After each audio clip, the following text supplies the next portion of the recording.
नमस्कार दोस्तों, राधे राधे, जय जय श्री कृष्णा। मैं वंदना भोजक चैनल से आप सभी का हार्दिक अभिनंदन करता हूं। आप लोगों का बहुत बहुत स्वागत करता हूं। दोस्तों, आज हम एक वास्तु का बहुत ही महत्वपूर्ण टॉपिक है कि हमारे घर के अंदर जो मुखिया होता है, जो हमारे घर के अंदर मेन व्यक्ति होता है, अगर उनकी व्यवस्था हम वास्तु अनुसार नहीं करते हैं तो परिवार के जो सदस्य हैं, परिवार के बाकी जो लोग हैं, वो उनकी बात को नहीं मानेंगे, नहीं सुनेंगे। और जब नहीं सुनेंगे तो दोस्तों ऐसे परिवार बिखर जाते हैं, टूट जाते हैं और घर के अंदर मनमुटाव नहीं रहता, मनमुटाव रहता है, कलेश इत्यादि होते रहते हैं। दोस्तों, यदि घर के मुखिया जो होता है वो यदि शक्तिहीन हो जाए तो चाहे वो जितना भी सबसे प्यार दुलार करें, लेकिन अन्य सदस्य उनकी बात नहीं सुनेंगे, नहीं मानेंगे। दोस्तों, वास्तुशास्त्र ने परिवार के मुखिया को रहने के लिए सही वैद्य स्थान पर घर के दक्षिण पश्चिम दिशा बताई गई है। यानी ये जो दक्षिण और पश्चिम की दिशा है, इसके बीच के अंदर नैऋत्य कोण है, यानी साउथ वेस्ट का जो डायरेक्शन है, परिवार का जो मुखिया होता है उसका कमरा या बेडरूम यहाँ नैऋत्य कोण में रहना चाहिए। दोस्तों, नैऋत्य कोण यानी दक्षिण पश्चिम क्षेत्र नैऋत्य कोण, इसी कोण के अंदर रहने से मुखिया यदि इस क्षेत्र में रहता है तो उसकी प्रतिष्ठा बढ़ती है, समाज में, परिवार में उनका मान सम्मान होता है, उनकी साख मजबूत होती है। घर चाहे जितना भी छोटा हो, परिवार के मुखिया का स्थान यही होना चाहिए वास्तुशास्त्र के अनुसार। दोस्तों, यहाँ पर यदि परिवार का मुखिया है वो यदि नैऋत्य कोण में दक्षिण दिशा की तरफ रहता है तो दोस्तों इससे घर के अंदर बिखराव नहीं होता है। घर के अंदर जो सदस्य हैं सब उनका कहना मानते हैं। दोस्तों, दक्षिण पश्चिम क्षेत्र, दक्षिण पश्चिम जो क्षेत्र है, नैऋत्य कोण है, यदि घर आपका है या फिर यदि किराया का भी घर के अंदर आप रह रहे हो तो इसमें एक ही कमरा हो तो उस कमरे के अंदर, मान लीजिए आप किसी किराए के मकान में रह रहे हो या किसी छोटे मकान, छोटे स्थान पर रह रहे हो, और तो भी उस घर का, मान लीजिए यहाँ घर के मुखिया को कोई व्यवस्था नहीं है, कहीं और नहीं रख सकते, तो एक ही कमरा है या दो कमरा है, वो भी यदि आपके मान लीजिए पूरब दिशा के अंदर बने हुए हैं, यहाँ पर बने हुए हैं, तो फिर क्या करेंगे व्यक्ति?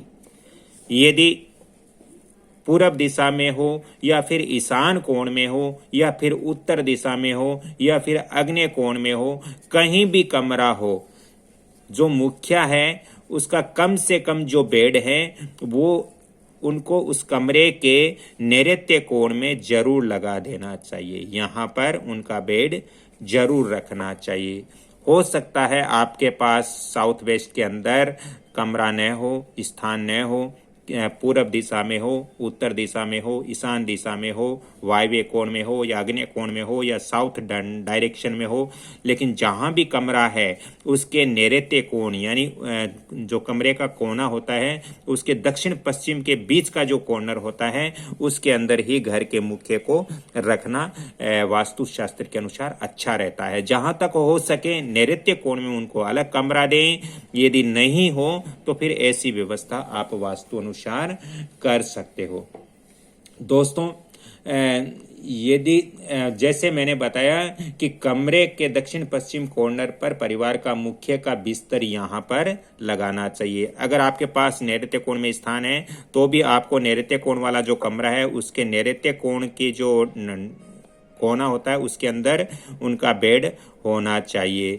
और यहाँ पर यदि पूरब में रखते हो तो भी उनका नैऋत्य कोण में ही बेड होना चाहिए, जो बिस्तर है उनका लगाना चाहिए। दोस्तों, घर का जो मुखिया होता है उनको कम से कम प्रतिदिन 8 घंटे इस दिशा में, इस क्षेत्र में गुजारना चाहिए। इस क्षेत्र में गुजारने से उनके मान सम्मान बढ़ता है, उनकी इज्जत बढ़ती है, उनकी प्रतिष्ठा बढ़ती है, घर के अंदर भी बढ़ती है, समाज के अंदर भी बढ़ती है, क्योंकि वो बहुत मजबूत स्थिति में होता है। दोस्तों घर का जो मुखिया होता है उसका बिस्तर का जो सिराना होता है और सिर है वो उनके दक्षिण की तरफ रखना चाहिए और उनके पैर है वो उत्तर की तरफ रहना चाहिए। इस तरह से उनके बिस्तरों की व्यवस्था वास्तु अनुसार करना चाहिए। दोस्तों ये भी ध्यान रखें कि बिस्तर को किसी भी दीवार से सटा करके नहीं रखना चाहिए। बिस्तर है वो बिल्कुल दीवार से सटा हुआ नहीं होना चाहिए। दोस्तों मुख्य का बिस्तर पर दक्षिण की ओर सिर और उत्तर की ओर पैर करके सोना चाहिए। तो इस तरह से हमें वास्तु अनुसार अपने जो घर का मुखिया होता है उसकी व्यवस्था हमें करनी चाहिए, तभी हमारा घर अच्छी स्थिति में रहेगा, हमारे घर के अंदर कलह कलेश नहीं होगा। जो घर का मुखिया है उनकी बात सभी परिवार के लोग मानेंगे और घर की व्यवस्था अच्छी हो जाएगी। दोस्तों आप यदि घर के मुखिया की व्यवस्था, रहने की व्यवस्था है वो यदि अच्छे तरीके से करते हो तो घर एक स्वर्ग बन जाता है। जैसे दोस्तों घर का जो मुखिया है उनमें पावर होना चाहिए, वो मजबूत स्थिति में होना चाहिए, तभी पीछे घर है वो पूरा अच्छी तरीके से चल पाता है। जैसे दोस्तों यदि रेलगाड़ी है उसका इंजन ही मजबूत नहीं होगा तो फिर रेलगाड़ी आगे कैसे बढ़ेगी।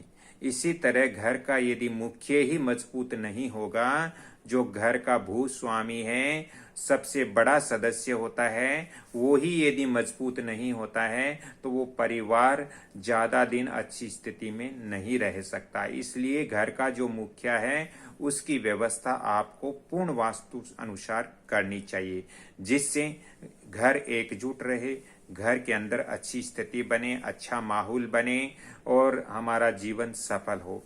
यदि आपको वास्तु और ज्योतिष संबंधित ज्यादा परामर्श चाहिए या ऑन द स्पॉट विजिट करवाना हो तो आप फोन नंबर भी मेरे नोट कर सकते हो 7901718402। अगली कड़ी में फिर मिलता हूं, तब तक आप वीडियो को लाइक शेयर सब्सक्राइब जरूर कीजिए, क्योंकि आप कमेंट्स भी बहुत कम करते हो, इससे मुझे दुख होता है। आप कमेंट्स भी अच्छे करें, आपको अच्छा लगा तो अच्छे कमेंट्स आप कर सकते हो, यदि आपको अच्छा नहीं लगा, जानकारी अच्छी नहीं लगी तो आप उसमें गलत कमेंट्स भी कर सकते हो, लेकिन भद्र कमेंट्स नहीं करना है। आपको अपने जीवन को अच्छा बनाना है। तो राधे राधे। अगली कड़ी में फिर मैं आपसे मिलता हूं, तब तक के लिए आपसे क्षमा चाहता हूं। जय श्री कृष्ण, धन्यवाद।